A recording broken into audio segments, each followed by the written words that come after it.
Rockets over Tel Aviv, airstrikes pound Gaza, clashes erupt at Al-Aqsa. These headlines flash across our screens, stark and urgent, telling a story of violence and despair from a sliver of land thousands of miles away. But this isn't just a distant conflict, it echoes across the globe, influencing politics, economics, and international law. For decades, this struggle has been a source of profound instability, a wound on the world stage that refuses to heal. The images are seared into our collective memory, smoke rising from Gaza, families in bomb shelters, young soldiers and stone-throwing youths locked in confrontation. These are not just news clips, they represent real lives, real families, and real fear on both sides. Understanding this conflict is essential for anyone who wants to grasp the complexities of our modern world. Why does this small piece of territory command so much of the world's attention? Because it's the heart of three major religions. For Jews, it's the Promised Land. For Christians, it's where Jesus walked. For Muslims, it's the site of the Prophet Muhammad's night journey. These overlapping claims have turned sacred ground into a battlefield of competing narratives. The conflict is also a proxy for larger global tensions, drawing in world powers with their own interests. The United States has long been Israel's staunchest ally, while many Arab and Muslim nations champion the Palestinian cause. This international dimension turns every negotiation, every skirmish, into a matter of global concern. When violence erupts here, it sends shockwaves through international diplomacy, challenging alliances and threatening wider war. The world watches, hoping for peace, but bracing for the next headline. The story of Israel and Palestine is not just about land, it's about identity, history, and the future of the region. To understand today's conflict, we have to look back, centuries, even millennia. For Jewish people, the connection to this land is ancient, rooted in biblical scripture and the kingdoms of Israel and Judah. The Western Wall in Jerusalem is a remnant of the Second Temple destroyed by the Romans in 70 AD, leading to the Jewish diaspora, yet the dream of returning to Zion never faded. For Palestinians, the connection is just as deep. They are descendants of those who lived here for generations, through empires and upheavals. Their identity is tied to villages, olive groves, and holy sites like Al-Aqsa Mosque and the Dome of the Rock. For centuries, the region was part of the Ottoman Empire, where Muslims, Christians, and Jews coexisted with relative stability. There was no Israel-Palestine conflict as we know it today. Identities were more local and religious than national. Everything changed with World War I. The Ottomans lost, and Britain and France carved up the Middle East. New countries were created, and Palestine was handed to Britain under a League of Nations mandate. Suddenly, the destiny of this ancient land was in foreign hands. Two powerful nationalist movements, Jewish and Arab, would soon clash over the same territory. The stage was set for a conflict that would shape the modern Middle East. The British mandate for Palestine, starting in 1920, was a turning point. The British made conflicting promises. The Balfour Declaration supported a Jewish homeland, while Arab leaders expected independence. The population was overwhelmingly Arab, and many saw British rule and Jewish immigration as a colonial project. Tensions rose as Jewish immigration increased, fueled by Zionism and anti-Semitism in Europe. New Jewish towns and settlements changed the landscape, and both communities formed militias. The rise of the Nazis and the Holocaust created an urgent need for a Jewish state. The world's sympathy for Jewish survivors increased pressure to find a solution in Palestine. But the Arab population resisted dividing their land. The British struggled to manage the growing violence.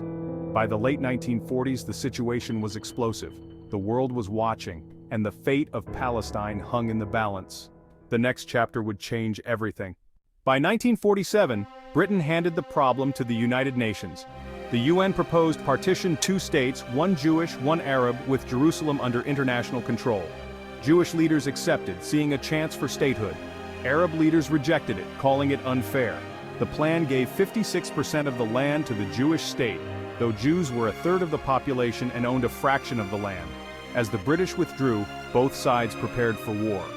On May 14, 1948, Israel declared independence. The next day, Arab armies invaded. Israel survived and expanded its territory to 77% of Mandate Palestine. For Israelis, it was independence. For Palestinians, it was the Nakba, the catastrophe. Over 700,000 Palestinians fled or were expelled, becoming refugees in neighboring lands. Most remain refugees to this day, a central, unresolved issue. The war's legacy is still felt in every negotiation and every confrontation. The conflict's roots run deep, and its wounds remain open. After 1948, an uneasy truce held for nearly 2 decades. In 1967, tensions exploded into the Six-Day War. Israel launched preemptive strikes and defeated Egypt, Jordan, and Syria. Israel captured the Sinai, Gaza, the West Bank, including East Jerusalem, and the Golan Heights. Suddenly, Israel controlled all of historical Palestine and more. For Israelis, it was a miraculous victory and reunification of Jerusalem. But it came with a new reality: military occupation of over 1 million Palestinians. Palestinians in the West Bank and Gaza lived under military law without political rights. The occupation has lasted more than 50 years. The international community called for Israel to withdraw from occupied territories in exchange for peace. Israel began building settlements in these areas, which most of the world considers illegal. For Palestinians, settlements are a constant obstacle to statehood. The land is carved up, making a contiguous Palestinian state seem impossible. The occupation remains at the heart of the conflict. The occupation sparked new forms of Palestinian resistance. The PLO, led by Yasser Arafat, became the main voice for Palestinian nationalism, often using armed struggle. The First Intifada in 1987 was a grassroots uprising: mass protests, civil disobedience, and clashes with Israeli soldiers. The world watched as the occupation's unsustainability became clear. This pressure led to the Oslo Accords in the 1990s, granting limited self-rule to Palestinians in parts of the West Bank and Gaza. For a moment, peace seemed possible. But final status issues, borders, Jerusalem, refugees, settlements, proved too difficult. Extremists on both sides sabotaged the process. Rabin was assassinated and Hamas launched suicide bombings. The Second Intifada erupted in 2000, bringing renewed violence and shattered trust. Hopes for peace faded as the cycle of violence continued. The conflict became more entrenched, with each side growing more distrustful. The dream of a negotiated solution seemed to slip further away. The world's attention shifted, but the conflict endured. Today the map is a patchwork of control and division. The West Bank is split. The Palestinian Authority governs cities, but Israel controls most of the land and all settlements. Checkpoints, walls, and separate roads restrict Palestinian movement. In Gaza, Israel withdrew in 2005, but Hamas seized control in 2007. Israel and Egypt imposed a blockade, creating a humanitarian crisis for 2 million Palestinians. Gaza is often called the world's largest open-air prison. Jerusalem remains the most explosive issue. Israel claims it as its capital, but Palestinians see East Jerusalem as theirs. Holy sites are flashpoints for violence.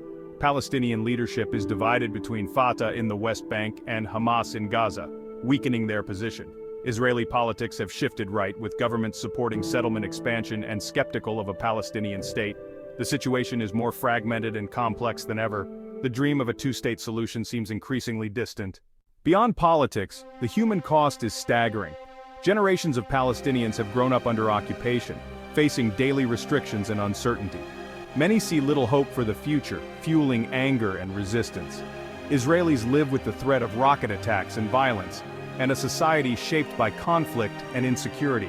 Both peoples bear deep psychological scars. The conflict is a central piece on the regional chessboard. Iran supports groups like Hezbollah and Hamas, while some Arab states have normalized relations with Israel through the Abraham Accords. The US remains Israel's key ally. Europe tries to balance support for Israel with calls for a two-state solution. Shifting alliances have left Palestinians feeling isolated. The old consensus that solving the Palestinian issue is key to regional peace is fading. The world is divided, and the path forward is unclear. The suffering continues with no end in sight. The stakes are global and the consequences are profound. For decades, the world has focused on the two-state solution, an independent Palestine alongside Israel. But settlement expansion and political realities make this vision harder to achieve. Some now advocate a one-state solution, equal rights for all, but most Israelis fear losing their Jewish state. The Abraham Accords offer another path: regional peace without resolving the core conflict. Critics say this bypasses Palestinian rights and the occupation. The conflict seems stuck with deep mistrust and irreconcilable narratives. Is peace possible, or is this a forever war to be managed, not solved? The question is not just for Israelis and Palestinians, but for the world. What is our responsibility? Can the cycle be broken? The answers are not easy, but the conversation must continue.